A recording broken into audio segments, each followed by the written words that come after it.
Bueno, muy buenos días, mi nombre es Alejandro Ruiz y el propósito de este video es más que todo hablar acerca de mi experiencia en la creación de la crónica y hablar de cuál es el valor de la misma dentro de un contexto actual. Bueno, yo quiero empezar por hablar de por qué es importante cuando uno se plantea pues la pregunta de cuál es el valor que tiene un texto como lo es la crónica dentro de la realidad, dentro de la manera en la que se exponen los eventos. Y creo que lo crucial aquí es el hecho de que la crónica permite jugar con esa realidad siempre manteniendo un vínculo entre lo fantasioso, que es con una de las características con las que se puede jugar dentro de, dentro de la misma crónica, siempre manteniéndose a la línea de lo que verdaderamente pasó y siempre manteniéndose a la línea de lo real y de lo verídico. Cosas que tengan, cuestiones que sean hechos, cosas que sean comprobables. Y creo que eso es tal vez lo más importante que tiene la crónica. Es el hecho de poder mezclar esa fantasía o esa ficción con los datos o con la información verídica que verdaderamente permiten crear una historia mucho más, primero, amena, porque pues permite que la historia sea mucho más fluida, no es un texto narrativo así de lo que pasa en la historia, sino que es una historia mucho más amena, tal vez un poco más agradable para el lector, además de mantenerse dentro del margen de la realidad, que es lo más importante que tiene la crónica. Y es esto lo más importante, creo que son estas tal vez las características más importantes de lo que es la crónica en sí. Además de que sirve como una expresión de denuncia social, y es este el siguiente punto. ¿De qué manera es una expresión de denuncia social? La crónica se utiliza por el mismo hecho de que es una combinación de ficción con realidad para exponer los problemas que existen hoy en día, en la actualidad. En el globo existen muchísimos problemas, muchísimos factores que pueden influir en el desarrollo de la sociedad. Y a través de estos textos se puede expresar, como ya lo dije, de una manera muchísimo más amena una historia. Y es esto tal vez lo más importante de la crónica, que la denuncia se hace de una manera muchísimo más familiar, no es en un tono agresivo, porque la crónica tiende a ser mucho más narrativa, la crónica tiende a ser muchísimo más eh, fluida y tal vez un poco más eh, persuasiva a la hora de buscar que el lector verdaderamente reconozca la información que está dentro de la misma crónica. Vamos a hablar ahora acerca del trabajo de campo. El trabajo de campo para mi entrevista, la verdad, no fue tan complejo. Afortunadamente, mi abuelo estuvo disponible, pues que fue la persona de la que hice la crónica.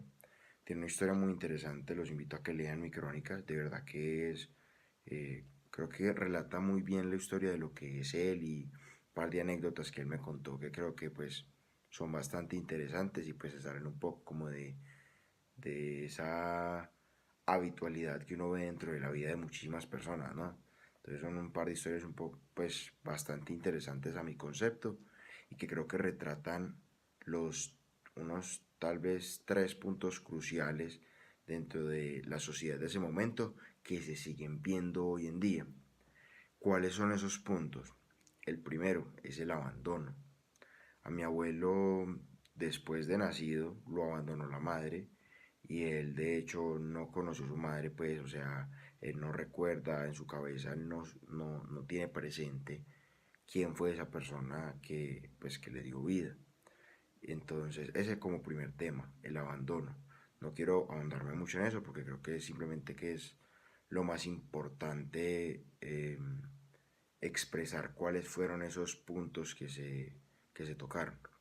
El segundo punto es el valorar las cosas pequeñas.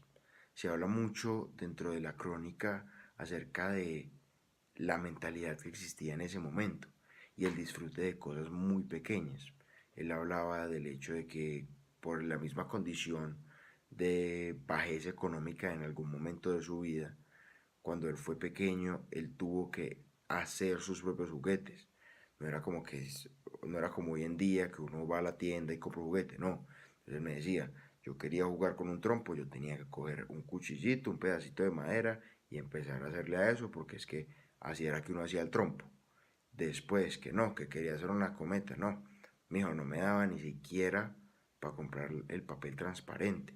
Entonces, ¿qué hacía yo? Cogía un papel de periódico, le hacía una cola, y no sé qué, y volaba igualito a las del resto. Entonces eso es valorar las cosas pequeñas y el disfrute de la vida por lo que es, de gozar de una felicidad verdaderamente real. No es una felicidad que se trae por las cosas, sino por las experiencias y por lo que uno es capaz de hacer dentro de los mismos recursos que uno tiene.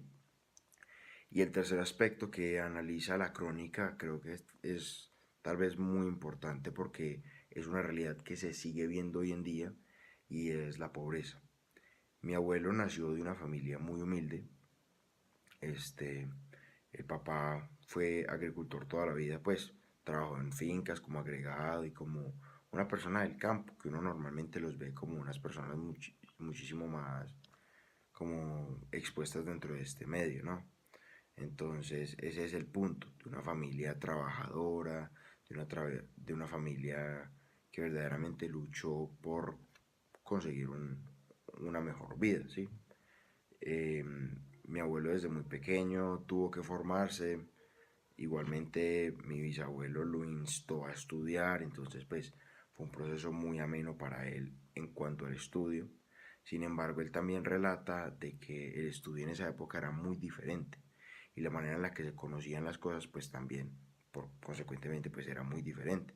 Entonces la crónica habla un poco acerca de eso, acerca de los momentos de calificaciones, de los exámenes, habla de los exámenes que eran orales, que eran enfrente de la familia, o sea, era todo un evento el hecho de que se calificara algún aspecto dentro del currículo formal que se seguía en el estudio de ese momento.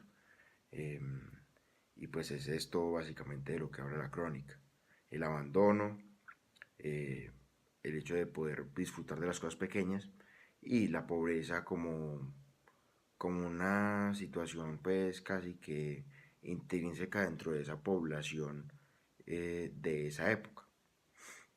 Bueno, continuando, quiero hablar acerca de por qué elegí las fotografías que elegí. Las fotografías que están dentro de la crónica son muy personales y creo que ese fue todo el punto dentro de lo que yo hice con mi crónica, que fuera una historia verdaderamente personal de una persona que salió adelante y que hoy en día es exitosa gracias a todo lo que hizo en el pasado. Entonces creo que los mismos ángulos y todo lo que yo intenté exponer dentro de las fotos que yo tomé eh, era darle esa mirada mucho más eh, del individuo, de lo que es mi abuelo. Entonces hay una foto en la que está con mi abuela, entonces él y la esposa, y es una foto muy personal. Hay otra foto en la que él es él solito, le intenté tomar de un ángulo para que se viera tal vez un poco más interesante y acercarle un poco más a lo que es su cara, ¿no? Para que verdaderamente se reconozca lo que es su expresión, que creo que es muy importante dentro de un personaje, conocer esa expresión y conocer esa característica que uno ve de él. Y eso era lo que yo intentaba buscar con mis fotografías. Un, una, un retrato mucho más, desde una perspectiva mucho más, digámoslo, única y tal vez de lo que es el individuo en sí y no fijándome en factores externos. Además de que incluí unas fotos antiguas de mi abuelo cuando estaba pequeño, puesto que pues es lo más pertinente sabiendo que estoy hablando de la historia de él.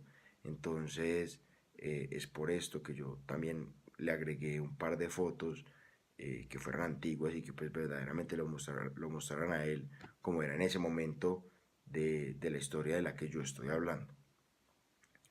Dentro de las problemáticas de las que ya hablé, quiero hablar acerca de cuáles son las soluciones o las posibles soluciones que se plantean dentro de pues de lo que ya se habló.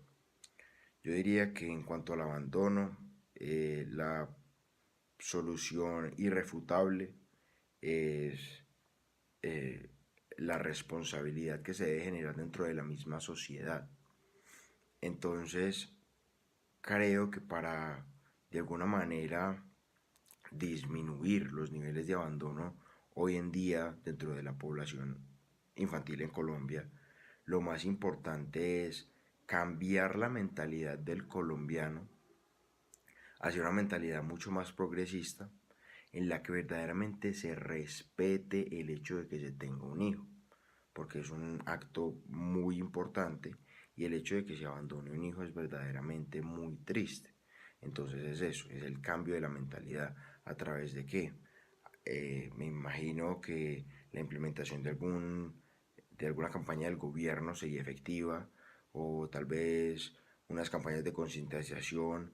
No se me ocurre la verdad más en este momento, pero yo creo que es tal vez lo más importante, un cambio dentro de la mentalidad que se tiene el colombiano promedio, ¿no? Irremediablemente los argumentos para de alguna manera disminuir lo que es la pobreza, no solo en Colombia, sino a nivel mundial, son muchísimos. Pero yo me quiero atener a dos argumentos principales. Y el primero, indudablemente, es que se reduzca la brecha de desigualdad que existe hoy en día con respecto a las personas que sufren el, de la desigualdad social, valga la redundancia, eh, de la desigualdad económica. Entonces, ¿qué tiene que ver con esto? Que para reducir esa desigualdad, lo que se debe hacer es que la economía sea mucho más, eh,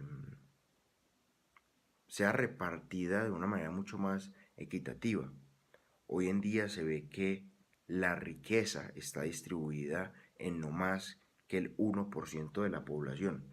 El 1% de la población controla casi que no controla casi que, controla la mayoría de la riqueza del mundo.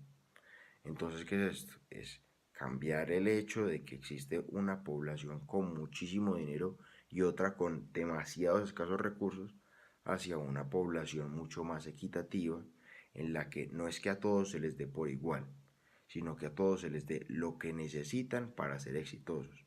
Que si el agricultor necesita de semillas para sembrar, el gobierno, el Estado, la persona o el ente que que se encargue de cada una de las personas naturales, se encargue de repartir la riqueza de una manera equitativa en la que las personas reciban lo que se merecen de acuerdo a todo lo que eh, a todo lo que se ha visto o se ha estipulado anteriormente. La cuestión de las cosas pequeñas que se dejaron de valorar hoy en día, creo que vemos cómo es que el mundo entero vive por comprar cosas.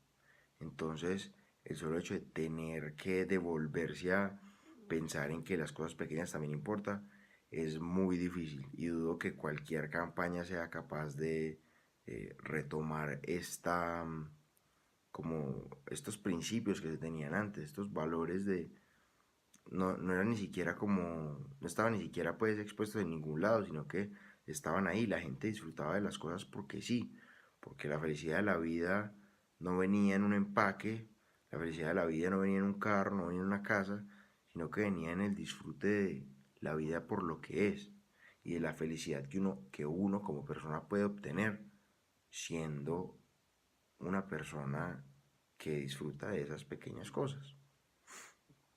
Y creo que estas son las maneras de resolverlo. Creo que no es más por decir.